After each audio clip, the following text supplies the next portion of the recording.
হ্যাঁ বলছি, আগের দিন আমার বড় ব্যাগটা তুই নিয়ে গেছিলি না? হ্যাঁ, বাড়ি থেকে নিয়ে যাস। হ্যাঁ শোন না, ওর ভেতরে আরে ফোনটা কেটে দিল কেন?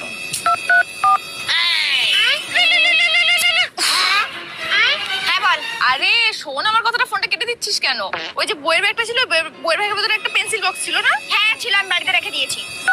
হ্যাঁ শোন, ওই পেন্সিল বক্স কি রে, তার কারণে নাকি কথাটা পুরো না শুনে ফোনটা কেটে দিচ্ছে বারবার?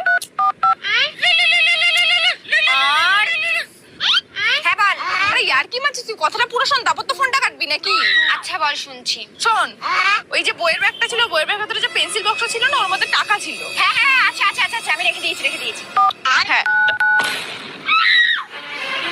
মালটাকে না আজকে দেবো ধরে, খালি ফোন কাটানোর ওয়েট করছি আমি।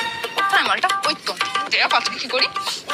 এই ফোনটা করছি, কথাটা জম্বি এসে গেছে।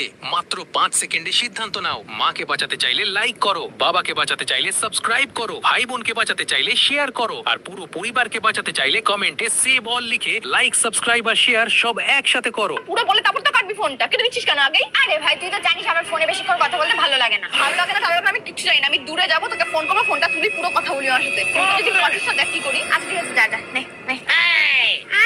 শোন, তোর বাড়িতে যে বইয়ের ব্যাগটা আছে, সেই বইয়ের ব্যাগের মধ্যে একটা পেন্সিল বক্স আছে। হ্যাঁ হ্যাঁ, ওর মধ্যে ক টাকা আছে? ওই